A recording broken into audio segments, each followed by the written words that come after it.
Están cumpliendo en estas horas la primera semana de asunción de la nueva ministra y todavía no tenemos ni siquiera una conferencia de prensa. Mañana va a haber una a las 9, dice anunciar. O sea, pasó una semana, ¿no? Pasó una semana en la que no supimos la agenda del presidente.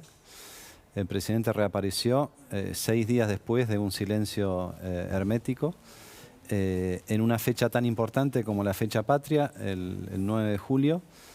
Y lo único que tuvo para ofrecer en la semana en que le renunció un ministro, que la vicepresidente lo retó, todo lo que ya sabemos, es echarle la culpa a los medios y a la oposición, ¿no? Y a los grupos concentrados. A los grupos concentrados y siempre detrás de una muletilla de unidad, que a esta altura es una unidad de un espacio así de chiquito, que es lo que solía ser el Frente de Todos, ¿no? Entonces, el problema es que eso repercute sobre absolutamente todo el funcionamiento. Le pega tan fuerte a la economía eso, ¿no? Le pega muy fuerte a la economía porque es una ronda más de desconfianza, ¿no? Son muchos motivos más para que el argentino que ahorra, el argentino que trabaja, el argentino que emprende, el creador, la creadora, diga, bueno, no tengo muchos elementos. No tengo espacio y estoy cada vez peor además, ¿no? No tengo que agarrarme, ¿no? Antes de empezar a hablar de economía propiamente dicha, vos dijiste que esto es un golpe de Estado en cuotas. Es un golpe de Estado de Cristina contra el presidente. Sí, obviamente, sí. O sea, ellos se quejan de que hay alguien que los está empujando, un golpe de mercado, un golpe... Pero la que lo está haciendo a la vista de todos hace rato ya es Cristina. Empezó con las cartas hace un año casi. Y últimamente, bueno, ahora en su última aparición estuvo más tranquila, pero cada vez que aparecía volaba un ministro, tanto que lo tuvo que reconocer. No se asusten que no vengo a revolear ningún ministro, ¿no? Qué irresponsable, ¿no? ¿Guzmán también fue irresponsable para vos? Absolutamente, ¿Sí? Sí, me parece que cuando estás en un cargo de esa categoría no podés poner tu persona por encima del equipo, del partido político y sobre todo de la Argentina, ¿no? Pancho Olivera escribió en una columna del sábado pasado, ayer, no, digo el sábado pasado porque las cosas pasan muy rápido acá. Ayer en La Nación, que varias veces le había advertido a Guzmán que si no le dejaban manejar energía, él se iba a ir y que el presidente no lo atendía. Yo no sé, el presidente lo defendió a capa y espada contra los ataques de Cristina y la Cámpora, y todo indica que fue uno de los sorprendidos al enterarse de la noticia. No sabemos los detalles, por supuesto, pero en todo caso parte de la responsabilidad de ser funcionario público es elegir la manera menos traumática para irse cuando te tenés que ir, ¿no? Alfonso, estamos a las puertas de una superinflación, ultrainflación. Algunos no quieren decir hiperinflación, pero otros dicen que puede ser una hiperinflación moderna. ¿Cómo estamos? No, ya es súper y estamos cerca de ultra, ¿no? No sé cuáles son las definiciones, pero evidentemente con este último desenlace político el gobierno ha destruido aún más la confianza en el peso. En esta semana hemos visto muchas anécdotas de comerciantes que remarcan porque no saben cuánto es el valor de reposición, pero también consumidores que van desesperadamente a comprar porque no saben cuánto va a valer la semana que viene, ¿no? Eso es una mala noticia, ¿no? Obviamente que no es especulación, es simplemente pánico por la desaparición del peso como signo monetario, ¿no? Y en el marco de ese pánico de los argentinos que ya no confían en su peso, se lo sacan encima, la respuesta que tiene el Banco Central es inundarlos de más pesos, ¿no? Entonces le dan pesos al Tesoro porque el Tesoro tiene déficit y no puede financiarlo, ¿no? Le dan pesos al mercado de bonos porque se cayó el precio de los bonos. ¿Te acordás que decían que la deuda en pesos es totalmente distinta a la deuda en dólares? Porque no podés comparar. Qué burrada eso, ¿no? Y bueno, sí, hubo que fumárselos durante todo este tiempo, ¿no? Ahora, el Banco Central sale a rescatar comprando esos bonos. ¿Cómo los compra? Emitiendo pesos. Y después le devuelve a los bancos los pesos de la LELIQ para decirle, ustedes compren bonos, que los bancos tampoco quieren comprar. Entonces, en el último mes, el Banco Central agregó más de 1 billón de pesos al sistema y perdió más de 700 millones de dólares de reservas. Entonces, ¿cuánto perdió? 700 millones. ¡Wow! Claro. Y eso que todavía no entró en la cuenta, el pago que se ejecuta mañana del el segundo cupón de los bonos que reestructuró Guzmán. ¿Y el dólar? Y el dólar es el reflejo de todo eso, ¿no? Si ante una situación de desconfianza o de preocupación o de falta de credibilidad y miedo del ahorrista frente a la estabilidad del peso, vos le tirás la nafta de más pesos y menos dólares, es obvio que por algún lado sale eso, ¿no? Y si le agregás que la primera declaración de la ministra cuando asume es, bueno, algo vamos a tener que hacer con los viajes, bueno, todo esto te Perdón, lleva... eso, qué burrada, otra cosa. Sí, sí, sí. Yo digo, yo con respeto, no la conozco personalmente a Batakis, pero que parece una burrada eso, ¿no?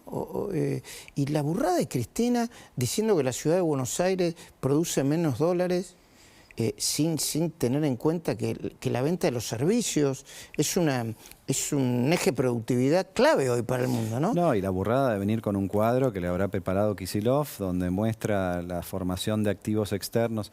Les encanta decir que eso es fuga, entonces muestran que hubo más durante el gobierno de Macri que durante el de ellos. Lo que no te dice Cristina, ¿cuál es el resultado? Durante el gobierno de Cristina, las dos presidencias, las reservas internacionales del Banco Central cayeron 40.000 millones de dólares. Y la deuda del Banco Central aumentó otros 20.000 millones de dólares. Está pasando lo mismo ahora. Está pasando exactamente lo mismo ahora. Cada vez que está Cristina en el gobierno y cada vez que hay un cepo, caen las reservas y se llevan por delante el Banco Central. Por eso es que hoy las cosas no tienen precio, porque la gente no sabe cuánto vale el peso, ¿no? Es muy probable que después del discurso de Cristina en el Calafate y después del discurso del presidente en Tucumán, el mercado, parte de la sociedad, crea que en efecto ahora Cristina va a tener que gobernar o está gobernando efectivamente. ¿Eso será bueno para los mercados o malo? No, yo creo que si eso se confirma, obviamente que no es bueno para los mercados. Tampoco la veo a Cristina todavía demasiado comprometida con estos cambios, ¿no? No fue a la asunción de Batakis, no la mencionó en sus palabras, se le dedicó tiempo a Guzmán, pero no a Batakis. Me parece que ella está en un juego peligrosísimo de querer separarse de lo que ella misma creó y montó para no ser socia de la caída final, ¿no? Y eso le está costando mucho, pero en ese tironeo sufrimos todos los argentinos, ¿no? La consecuencia de ese desgobierno no lo sufre ella, lo sufrimos todos, ¿no? Vos formás parte de los equipos técnicos de Juntos por el Cambio, ¿no? Para plantear planes económicos. ¿Qué se están imaginando? ¿Tienen primero como una de las alternativas, como uno de los escenarios, se imaginan que este gobierno puede terminar antes? ¿Que Cristina termine volteando a Alberto o que terminen fagocitándose y llamando a elecciones anticipadas? Yo creo que nosotros tenemos que estar preparados para cualquier circunstancia, para cualquier contingencia, y me parece que el rol de la oposición en estos momentos es ofrecer la gobernabilidad que este gobierno no ofrece y poder mostrar un horizonte de tiempo y un futuro hacia el cual podemos apostar una vez que haya un recambio de gobierno, ¿no? Me parece que el gran servicio que podemos hacerle hoy a la República es no meternos en la pelea de ellos. Si ellos se hacen autogolpes, que sea un tema de ellos, pero nosotros tenemos que ofrecerle a los argentinos la salida, ¿no? Y me parece que en estos momentos habría que consensuar un programa de gobierno entre las 4 fuerzas políticas que componen Juntos por el Cambio. Lo escuchaste recién a Diego, que no quería decir que iba a ser candidato.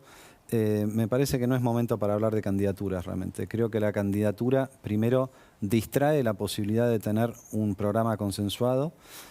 Y segundo, es un mensaje espantoso para los argentinos que hoy sufren todas las cosas que sufren, no quieren ver que encima de los políticos que son la alternativa están codeándose para ver quién llega, ¿no? Alfonso, ¿qué cosa distinta a la que hace este gobierno tiene para prometer Juntos por el Cambio? Bajar impuestos, por ejemplo, plantear una reforma laboral o como se llame para que nadie se asuste, o aunque se asuste, subir las tarifas para que haya menos subsidio a la energía. ¿Qué 4 o 5 puntos con los planes sociales? ¿Qué tiene para proponer hoy, ahora?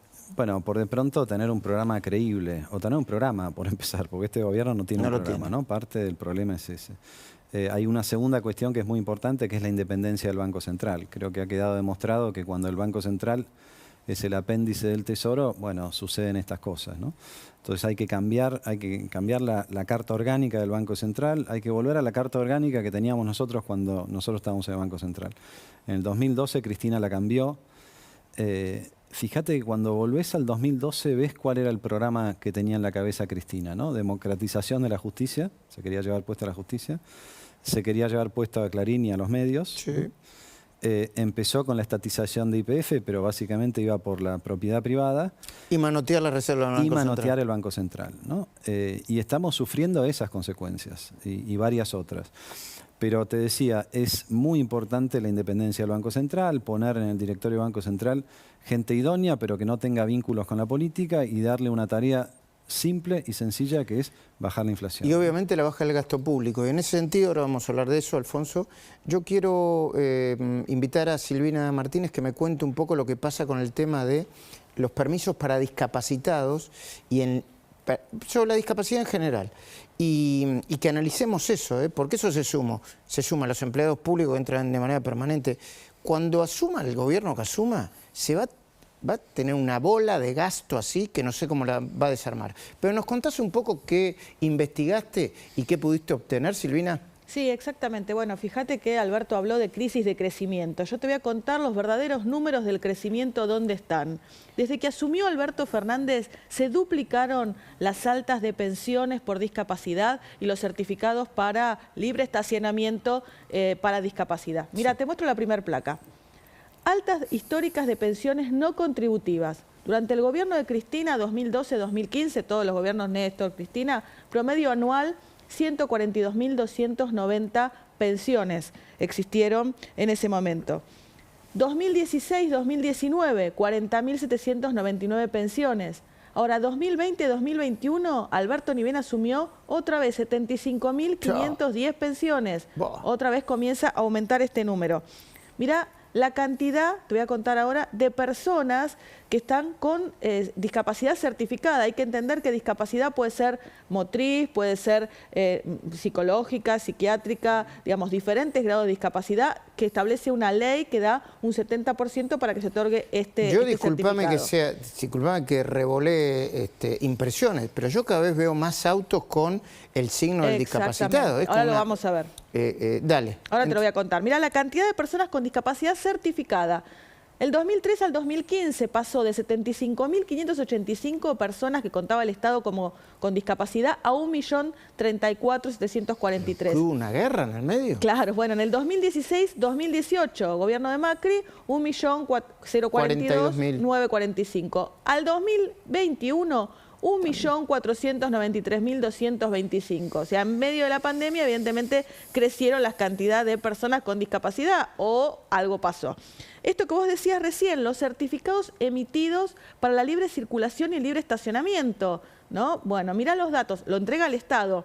2017, 34.906 certificados se habían otorgado. ¿En todo el país? En todo el país. Al 2019 eran 38.358. Mirá el 2021. 2 años después, 68.720 certificados se entregaron para libre estacionamiento.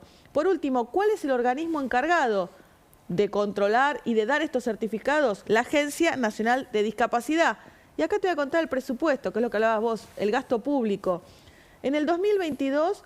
más de 444 millones, 2021 302 millones, 2020 205 millones, 2019, gobierno de Macri 151 millones. Mirá cómo fue aumentando año a año y en realidad, a ver, esto es lo que nosotros contamos, más allá de que el certificado de discapacidad libre estacionamiento es un papelito que no implica plata, si querés, del Estado, las pensiones, lo otro que contábamos al principio y el presupuesto de este organismo, sí.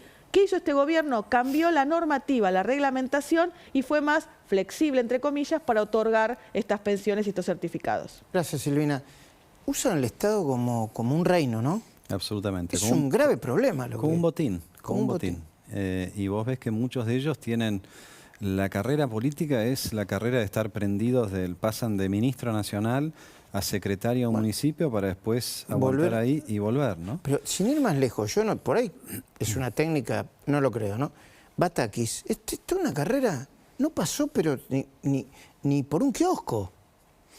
Pero fíjate qué importante los números que mostraba Silvina, ¿no? Porque es uno de los elementos, vos preguntabas por el gasto público, es uno de los lugares donde obviamente hay desprolijidades como mínimo, ¿no? A ver, ese 1.400.000 personas que tienen ese beneficio representan hoy día casi el 8% de las personas con un empleo declarado, ¿no?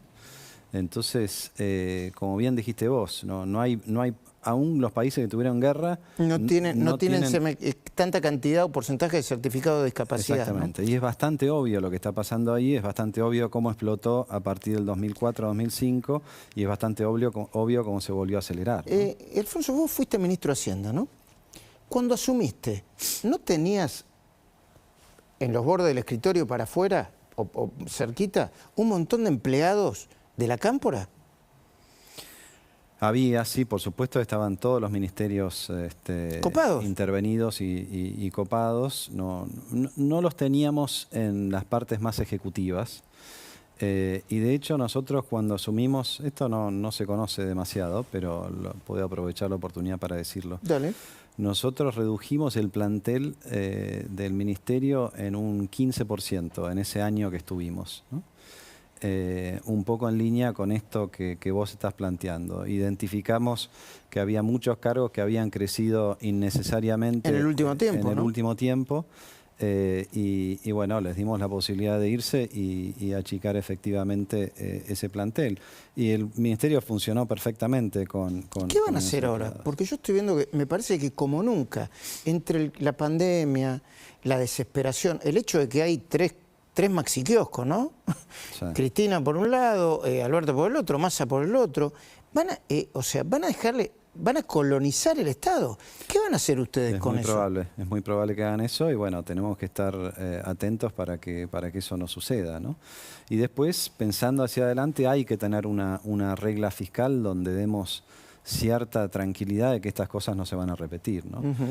A mí me gusta mucho el ejemplo de lo que hizo Alfredo Cornejo en Mendoza, que le tocó una brava porque lo que heredó del gobierno anterior, de Paco Pérez, fue un desastre. Y una de las decisiones que tomó Alfredo fue el congelamiento de vacantes. ¿Qué quiere decir esto? Quiere decir que a medida que se van jubilando los empleados públicos que ya están, no los reemplazamos con nuevas vacantes, ¿no? Entonces hay simplemente una cuestión vegetativa sin que nadie pierda su empleo, ¿no? Solamente sin hacer el clientelismo que habitualmente hace cada gobierno que viene y le deja el problema al siguiente. Esto en Mendoza se hizo muy bien, lo hicieron los municipios también. Y entonces a lo largo de un periodo de 4 años, vos podés pensar que el plantel se reduce quizás un 15, un 20%, ¿no? Bueno, que es algo, ¿no? Y es una señal, creo que lo mencionaban antes, vos mirás los últimos 10 años, el empleo público creció 800.000 puestos de trabajo, el empleo privado registrado cero. ¿No? Eso es insostenible. Después te voy a preguntar cómo crees que van a abrir mañana los mercados, sobre todo con el tema del dólar, pero además les quiero anticipar que en segundos le vamos a mostrar cómo está Milagro Sala de verdad, ¿no? Su salud de verdad. En segundos, minutos, poquitos minutos, vamos al corte y volvemos.